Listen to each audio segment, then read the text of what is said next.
Have you ever wished to discover how to help your employees with their occupational stress in a mindful approach? What if there is a way to building a productive and supportive environment for your employees that leads you to influence the organizational culture positively? Well, this is your invitation to join us to Mindful Leader Talk, a podcast on the effects of mindfulness as a secular practice on occupational stress and organizational culture.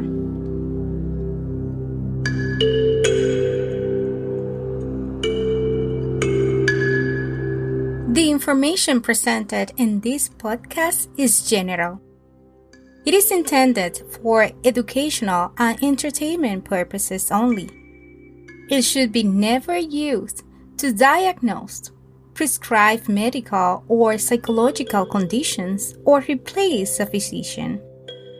And it is not intended to prevent, treat, or cure such conditions or substitute for mental care, preventive health care, counseling, or therapy from or a physical or mental health professional.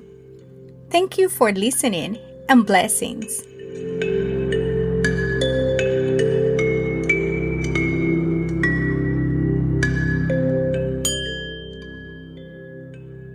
Blessings and welcome to the Mindful Leader Talk podcast, Mindfully Coping with Occupational Stress.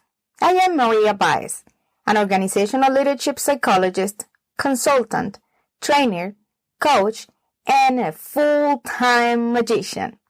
Today's podcast is about occupational stress, the body, and mindfulness from a chiropractic perspective. It is a common knowledge that chronic stress can wreak havoc on the body. Back pain, muscle tension, headaches, fatigue, and neck pain are some of the symptoms people experience when under stress. Over time, stress weakens the immune system and makes the body more vulnerable to disease. Based on research, chiropractic treatments help relieve the uncomfortable symptoms of chronic stress. Additionally, regular chiropractic adjustment can calm the nervous system and decrease the fight or flight response most people experience when stressed. Much research on human health confirms that the pressure of work environment, job tasks, demands, and relationships with coworkers or bosses can increase people's susceptibility to health problems. In addition, they will increase the risk of job stress, especially when working in a fast-paced work environment. And to corroborate with the topic, today we have an exceptional guest, Dr. Maxine Capel. Hello, Dr. Maxine. I am so thrilled to be here with you today to know more about your practices and what you do. Dr. Maxine is a chiropractor, third generation of chiropractitioners. That's correct, Dr. Maxine? It sounds good to me. Welcome. I am so happy to be with you today. Thank you. I'm pleased to be here. Tell us a little bit more about you and what you do. Okay, so thank you, Maria, for having me here. This is very exciting. As you mentioned, I am a third-generation chiropractor, and I'm the sixth in my family. Wow. That's an unusual distinction because my grandfather was a chiropractor back in 1914. Wow. When the practice of chiropractic was only 19 years old. So my family were actually pioneers in the chiropractic profession. And you probably won't meet another third-generation chiropractor. Maybe not for a very long time. So it makes me quite unusual. And you might say it's my family legacy and chiropractic is in my bones. Wow, that's beautiful. Since we are talking basically or information related to occupational stress, I have the first question for you. What ways does the mind affect your physical body? Your mind is completely connected to your physical body. Your thoughts are probably the main way that you develop vertebral subluxations. So I just need to explain what that means. Yes, please. So chiropractic works on the basic fundamental principle that the nerve system controls and coordinates every function in your body, from your heart beating regular to your breathing easy to your digestion going normally and your bowels going every day, yes, to your hormonal balance and your periods coming right or wrong, to your blood pressure, to your heartbeat, to everything about you. If your nerve system isn't clear, then there's going to be problems expressed physically. So one of the basic tenets of chiropractic is that how do you interrupt or interfere with the clear functioning of the nerve system? Well, there are three main ways. The first way, historically, by the developers of chiropractic back in 1895, is through emotional stress. And I'll come back to that. And the second way that people develop interference to their nerve system is through chemical toxicity. And the third way that people develop interference to the nerve system is through physical means, physical problems. Wow. And I could explain all that. But the first one, emotional stress, right, is probably the biggest way to provide interference to the nerve system. And if your nerve system isn't working right, there's interference to its functioning, and there's interference to the messages getting from the brain to all the parts of your body, from the brain to your heart, to your digestive system, to your lungs, to your ovaries or your prostate or the blood vessels or the muscles in your legs or to your shoulders or anything that you can think of in your body, also including your inflammatory system. Right. If there's some interference to that, then there's going to be expressions from any number of organs that they're not functioning right because they're not getting the life energy, the signals, the vital mental impulses from the brain to feed the organs the normal information on how to function, when to stop, and they may overfunction, they may underfunction. And this manifests as physical problems. Of course, it could be neck pain in the neck, shoulders, or the back, but it could also be heart attacks, strokes, high blood pressure, skin rashes. It could be asthma. It could be allergies. It goes on and on and on. There's no stopping it. It could be painful periods. It could be chronic inflammatory diseases because the nerve system controls and coordinates all this. If there's emotional stress, then there will be interference to the nerve system working right. Right. When you were talking, a word popped into my mind, emotional exhaustion. Is that related to occupational stress? Well, absolutely. First of all, stress is in the eyes of the beholder. Yes. And so this person who's stressed, well, there may be many reasons for it, but the stress causes an over-secretion of adrenaline from the adrenal glands, which are on top of the kidneys. And they're so important and so under-discussed and so under-spoken about. And they're completely interconnected with the nerve system. As I mentioned before, the nerve system controls those hormones and the functions of the adrenal glands. And so the adrenal glands get exhausted from emotional stress. It brings down your energy. You become fatigued. You become less patient. You become more irritable. The adrenaline makes your muscles contract. You're getting pain in your neck and your shoulders, your arms, your hands, your fingers, your back. So this emotional exhaustion definitely creates a downward spiral of physical ailments. All right. And let's go to similar question. Is there any relationship between occupational stress and physical pain, the pain that we may feel in any part of our body?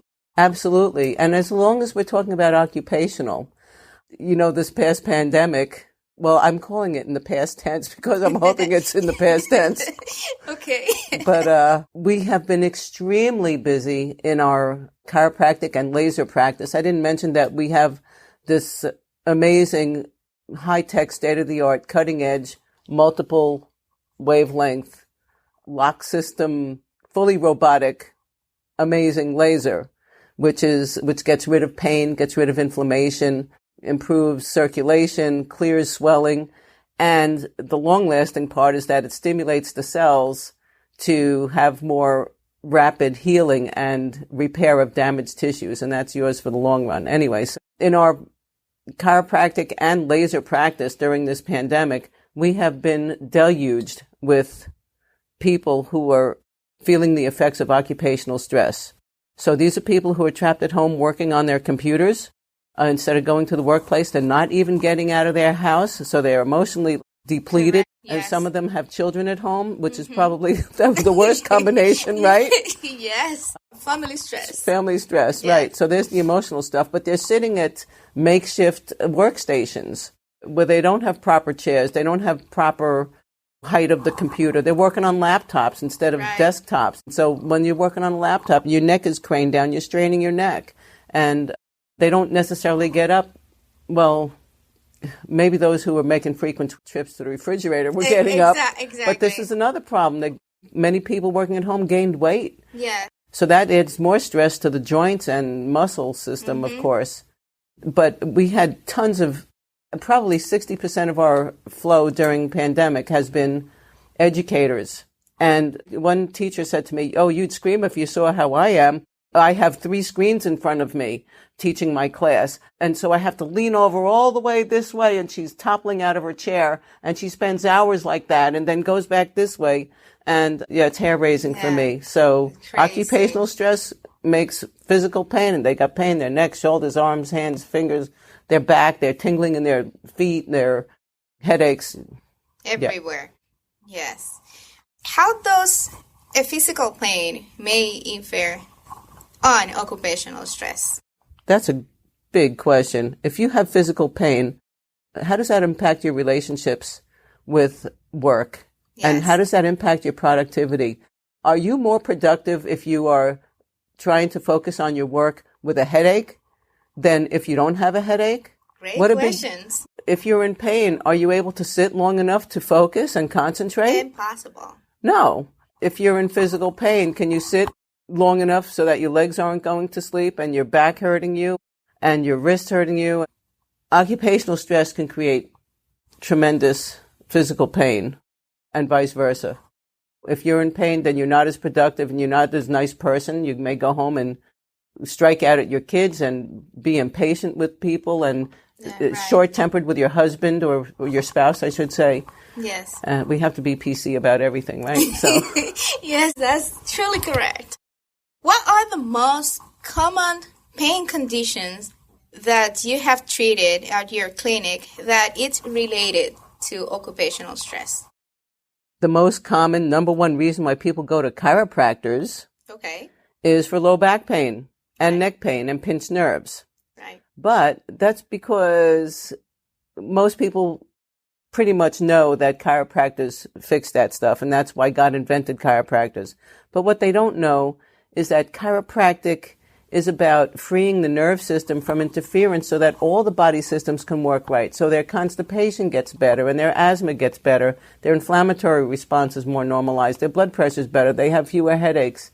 But mostly, especially during this pandemic, people have been coming in with neck pain and pinched nerves in the neck, pain radiating down the back into the arms, hands, fingers, shoulder pain, pain in the lower back, pain in the middle back, from their lousy work postures and the immense emotional stress that's come with it, not to mention the fear of getting a COVID infection, which is ever present. Mm-hmm.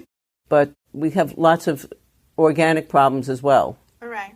So basically, what walks into our office runs the gamut of, I can't get rid of this pain, and they're perfect laser patients because laser gets rid of the pain, especially something that's been ongoing for a long time. Right. Or this just developed now, and whatever was chronic is getting worse, or this is new. And thank God we have the knowledge and the techniques to successfully address all of that stuff, yes. Beautiful. Can you recall any case where laser therapy or chiropractic is not recommended to treat any patient condition? I'm glad you're asking me about laser because that laser is so unbelievably magic. Okay. I've been in practice over 30 years. Right. And there has never been in my entire career in any modality of treatment something that will help neuropathy. Right. Right. That's a painful condition of the legs and the feet, sometimes in the arms and the hands. And this laser treats neuropathy and redeems these people, or people with post-shingles pain that continues on, and it gets rid of that pain, or people with stenosis. Even in chiropractic, it's kind of a crapshoot to see if you'll get relief for a stenosis patient. This pain going down both legs, it's the end stage of arthritis from a neglected spine. And the laser gets rid of these pains. And so most anybody of any age is a great candidate for laser pain relief. The only condition that we would require consent from the medical doctor on it is someone with an active cancer of some kind, because the laser does increase circulation.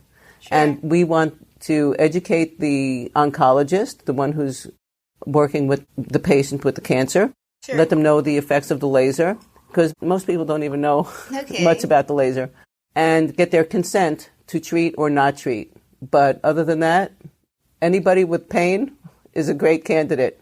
But somebody with a pacemaker, we don't treat the area where the pacemaker is located, the pacemaker generator. We can do other areas. If they have a pacemaker, we certainly can do their shoulders, but we don't do that part of the chest where there's a pacemaker living there. Yes, because you don't want to electrocute them then. Yeah, well, or change the rate of their pacemaker when they're relying on that thing to be pacing for them, Right. What is your recommendation or advice for those ones who are dealing with pain related to occupational stress? It's so important to get out of pain for so many reasons, to lift your mood and to help you feel more like an active, functional person. Most of the people who come in with pain, they say, oh my God, I feel like I'm 90 years old. I can't move. I can't do this. I can't pick up my kids and stuff like that. And it makes them feel old. And nobody wants to feel old. Right. We want to age gracefully and doing all the things that we want to do and expect to be able to do. As a matter of fact, I call the chiropractic office a great retirement plan, because as we retire, we want to be able to do whatever we want to do, pick up our grandkids, go golfing, go traveling, and not in pain. Mm-hmm. Also, how can you expect to lose your COVID pounds? Or even if it's not from COVID or whatever it is, how can you expect to trim down and be healthy if you can't move because you got pain in your knees or your back or wherever your pain is? Come and get out of pain. That's why God invented the laser. That's why God invented chiropractors, is to renew you. And you will be amazed at the results. If you've never been to the chiropractor, or if you have been to the very best quality chiropractic care, then I suggest that you contact me. And you can make a new patient inquiry and you can learn more about chiropractic. And this interview you're having, Maria, is with someone who has 137 plus years of experience. Lovely. So I have arrived at the point in my life where I know very well what I do, and I do it very well. And we take care of all people regardless of their condition and regardless of their financial ability to pay. Because my ethic is that good health and feeling good is not just for people who are privileged enough to have lots of money or great insurance, but for everyone living on this planet. They're entitled to that. And it's our ethic to make it happen for people. So don't be afraid to contact me. Perfect. My last question to you. Do you find any connection between mindfulness and chiropractic? Well, totally. First, it starts at the very beginning of the first interview with the person who walks in and says, oh, I came to you because I have back pain and you're going to crack me and hurt me. And I could take offense and say, my God, where did you get a bad idea like that? I don't hurt people. I take care of them. And it's very gentle, safe, and effective. And what we do is fine-tune a crooked spine and get the pressure off the nerves so that it restores the connection between your brain and your body parts so that your body can function the way it was designed to. But one has to be mindful, and I feel that my mindfulness has become better and better through the years of not judging a person on their limited knowledge. Just put the information before them. Don't shove anything down their throat. Just let them know what's going to happen in the chiropractor's office and how chiropractic works and how it may help them. And let them decide if they're ready for this care. And let them know that it's not something that hurts anybody. You know, the problem is there are prejudices because well-meaning people may have said, oh, she cracked my neck. It felt so good. And the person listening to that withdrew with horror. Like, what do you mean she cracked your neck? Oh, my God, I'm never going there. I'm never doing that. I would never go to a chiropractor. And therefore, that person who one day may need chiropractic of course, is afraid to go. Yes. I had one gal who had horrible migraines all her childhood. And her father used to see my uncle, the chiropractor in Westbury. And my uncle never asked, how's your family? Do they have any problems? Okay. So she asked her father, Daddy, when you go to see Dr. Capel, the chiropractor, what does he do with you? And so he was a joker. He's one of these old-time Jewish comedian guys. Right. And he says, oh, well, when I go to the chiropractor, he takes out all my bones one at a time. He puts them in a blender and he scrambles them all up. And then he puts them all back in the right order. Oh, my God. And she was so horrified. And she suffered with horrible migraines her entire childhood. I got her when she was like nearly 30 years old and had been through every therapy and suffering all this time. And they were ready to do surgery to cut the muscles at the back of the skull and the neck. And she thought she might try Dr. Capel's niece. That's me, the chiropractor. And of course, we got rid of the headaches. That's a cinch to get rid of. But so you never know how far reaching something you may think or say or do will affect thousands of other people. So you must be mindful. You must be open and accepting people where they are and be non-judgmental. And I also am that way with my staff too, and embrace them and let them know I care about their health and their well-being and I take care of them. And that's how you get maximum productivity out of your staff anyway. So it's just a good principle to treat others the way you wish to be treated and accept people coming from all different perspectives and all different abilities to understand and embrace them. Just embrace everybody. That's how we operate here. Wow. Beautiful, beautiful. I am out of breath with all of that information. I love it. If someone is interested, how people can reach you? Can you provide your information? With pleasure. I would love to do that, Maria. We are located on the border of Glen Cove and Locust Valley on Long Island. As far as the MLS laser goes, yes, that's M as in Mary, L as in Larry, S as in Sam. That means multiple locked system. It's a unique kind of laser. It's not a hot laser or a cold laser. And you can look that up if you want. But there's not another one for an hour's drive from where we are here in Glen Cove / Locust Valley. The number is 516-353-5000 or go to northshorelaserpainrelief.com. That's the website. And for chiropractic, which is all in the same building, in the same office, chiropractic and to restore your body's power to heal itself, that would be 516-759-7702.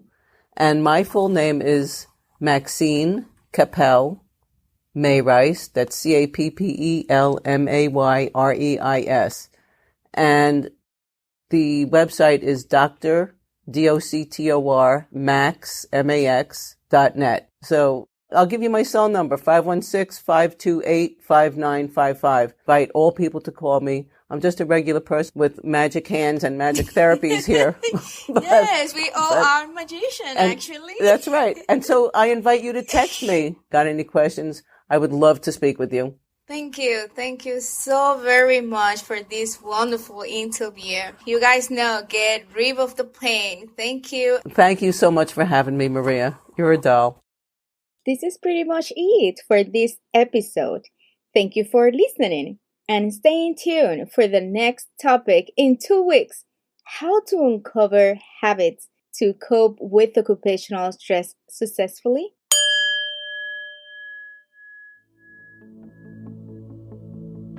If you have any questions, concerns, or comment, please visit my website www.embiasconsulting.com or send me an email to maria@embiasconsulting.com. This is the Mindful Leader Talk, a podcast on the effects of mindfulness as a secular practice on occupational stress and organizational culture. Feel free to invite, to listen, or share this podcast. Stay in tune for all coming episodes to building profitable organizations driven by the well-being of their employees and, therefore, our society. In the meantime, please stay safe. Blessings.